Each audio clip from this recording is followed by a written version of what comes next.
que no podemos dejar de hacer es de ocuparnos de estos temas.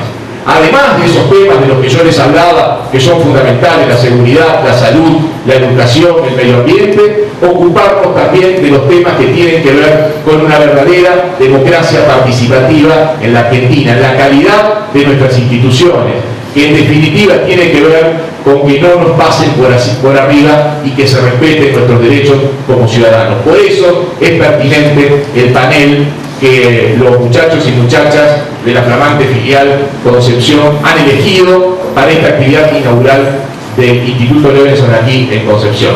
Así que yo, con todos estos agradecimientos, dejarlos aquí, probablemente luego, quizás, si da tiempo, participemos del debate y sin más preámbulos, dejarlos con Lucas, que va a ser quien va a presentar a nuestro expositor del día. Muchas gracias.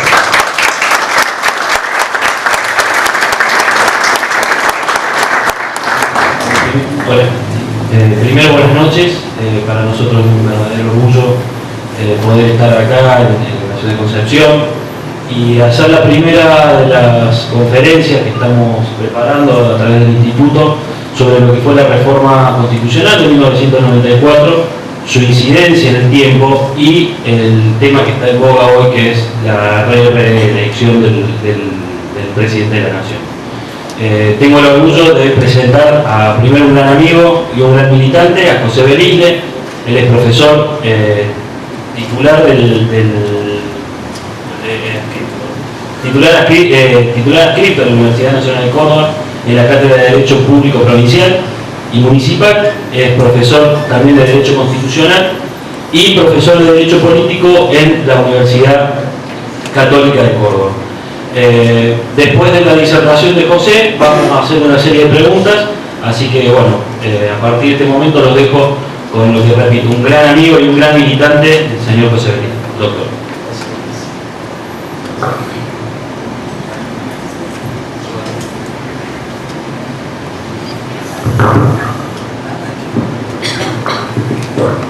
Vamos a ver cómo sale. Buenas noches. Buenas noches. En primer lugar, manifestar el sincero agradecimiento porque me hayan dado esta posibilidad de compartir un rato con ustedes. Un agradecimiento particular a Hernán Rossi, al amigo Lenzo, que si bien nos acabamos de conocer, celebro profundamente que haya tenido esta iniciativa de convocarlos a ustedes a debatir estos temas. Agradecimiento a la persona de Lucas, que también movilizó este panel del día de hoy, y por supuesto decir que no solo es un agradecimiento, sino es un halago que me hayan invitado a compartir con ustedes este momento. Es un halago porque además siempre es un placer venir a Tucumán. Estrictamente a veces no lo ha sido en mi vida personal, sobre todo cuando acompañé talleres a alguna cancha de San Martín de Tucumán o de Atlético. Hubo veces que no fueron muy placenteras, pero en general se puede decir que es un verdadero halago estar aquí con ustedes, acompañado de Raúl Albertacín, del diputado Saca, del senador Cano, que han tenido la gentileza, y esto no lo digo por mero formalismo, de invitarme a estar aquí hoy con ustedes. Por otro lado, además de estar sinceramente agradecido por todo esto, debo decir que celebro la iniciativa que ha tenido el Instituto Levenson, estrictamente la iniciativa general o genérica de su propia constitución. No es común que un partido político extienda hacia la sociedad civil sus actividades, sus labores, cumpliendo de esa manera lo que nosotros en las facultades pretendemos enseñar como actividades propias de un partido político. Vale decir, la formación, estimular la formación política, tratar de orientar la opinión pública, tratar de canalizar intereses, discusiones, debates y búsqueda de consensos. Todo eso que a veces proclamamos en las cátedras universitarias, sabemos que está vacío de contenido en muchas ocasiones. Por eso, más que felicitar, porque no es mi lugar para hacerlo, no me parece que corresponda, sí debo decir que celebro sinceramente la constitución del Instituto Levenson en el país y en particular la filial que se ha inaugurado en el día de hoy, Lenzo, así que felicitaciones por eso, o en todo caso celebrar con ustedes el inicio de sus actividades. Porque además no solo es lo que mandan los libros técnicamente, que debe ser función de un partido político, sino que están cumpliendo la Constitución.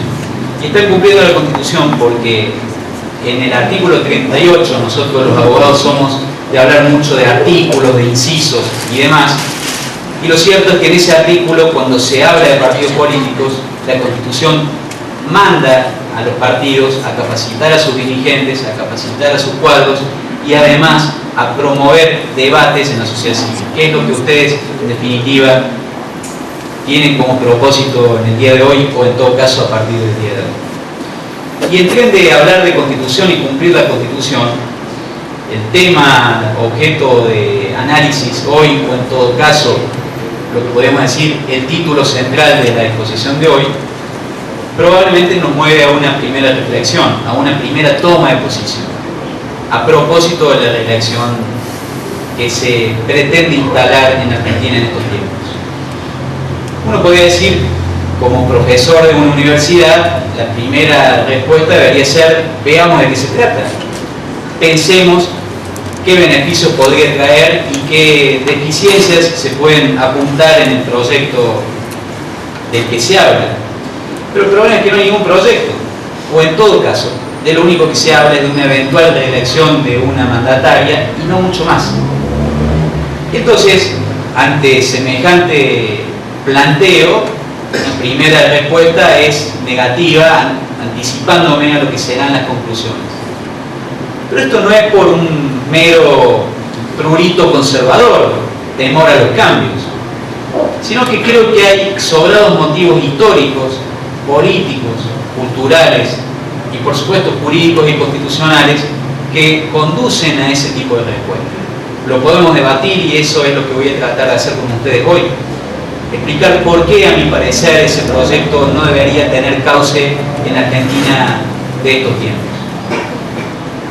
Y lo primero que debemos pensar es que hay que modificar nada más y nada menos que la Constitución. Entonces, sin que se pretenda hacer de esto un concepto, una cuestión teórica o meramente dogmática, la primera respuesta a semejante proposición debería ser: ¿en qué consiste la Constitución? ¿Qué es una Constitución?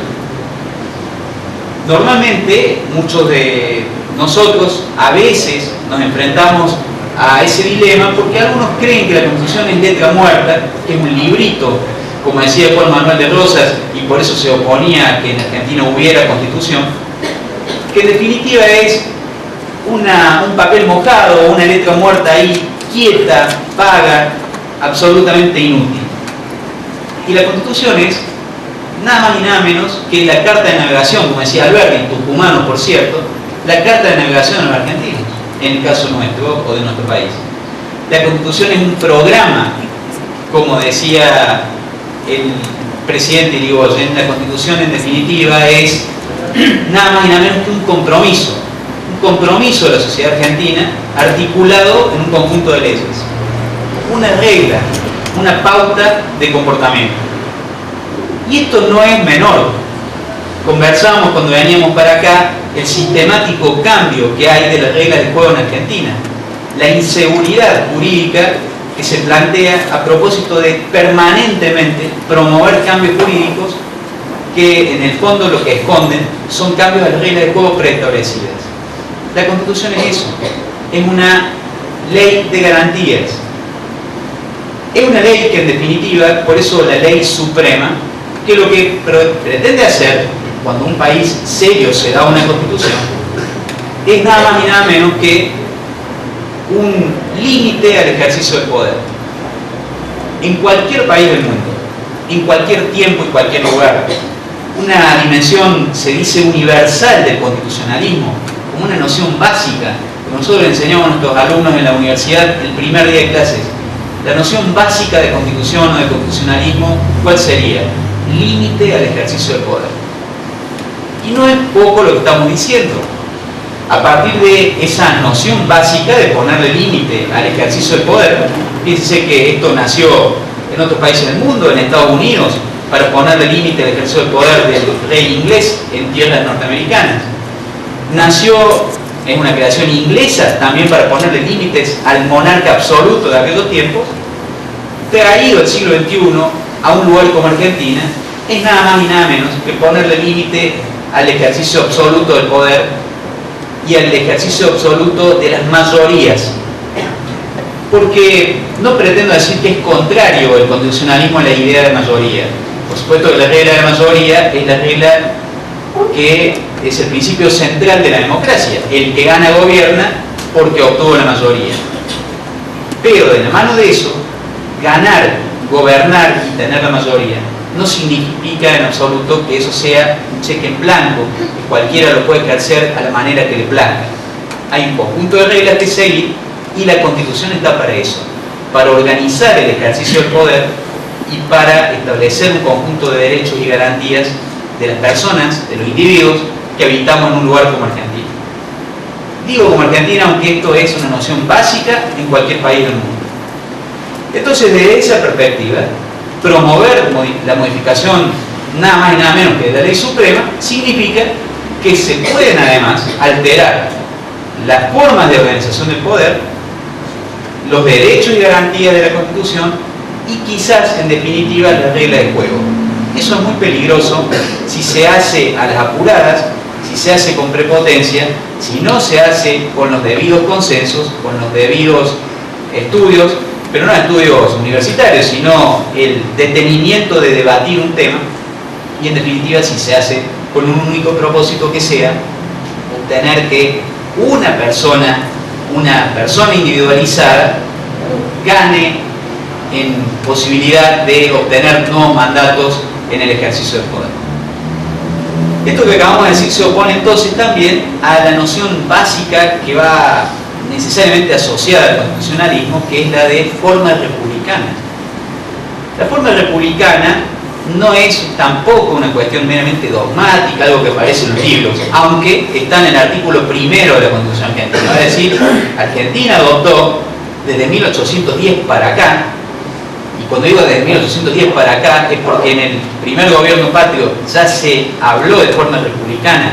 El primer gobierno patrio argentino fue eso, fue ponerle límites al ejercicio del poder, fue salirse de la monarquía, fue promover una forma republicana de gobierno, y para eso Belgrano y tantos otros héroes de la independencia argentina lucharon en tierras como la Tucumán. No son meras proclamas, no son meros dogmas, es una forma de organizar el poder. O la monarquía, o el gobierno absoluto, o los cuasi monarcas como el presidente de Angola, que hace 32 años está en el poder, o la forma republicana de gobierno, que quiere decir división y equilibrio de poderes, límites al ejercicio del poder, periodicidad en las funciones, responsabilidad de los mandatarios, publicidad de los actos de gobierno, igualdad ante la ley, soberanía popular, etc. Nada de eso parece tener que ver con un proyecto de y reelección.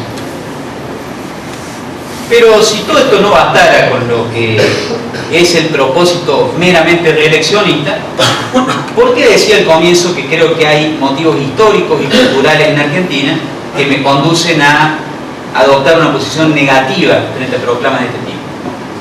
Porque en Argentina tenemos un modelo de organización del poder presidencialista, como ustedes conocen, un modelo que históricamente ha dado presidentes muy fuertes en Argentina. Entre otras cosas porque Alberdi, cuando en sus bases organizaba lo que después fue la Constitución primera que tuvo Argentina en 1853, decía que el presidente en Argentina tenía que ser un presidente tan fuerte como un monarca para que fuera obedecido cuando la anarquía no quisiera acatar sus decisiones. Piénsese que Alberdi hablaba en un contexto donde veníamos de 30 años de guerra civil, de luchas de caudillos de unos contra otros. En ese contexto, el presidente estuvo dotado desde el inicio de la historia institucional argentina de una serie de poderes que lo hacían un caudillo que estaba casi por encima de los demás y muchas veces al límite de las instituciones.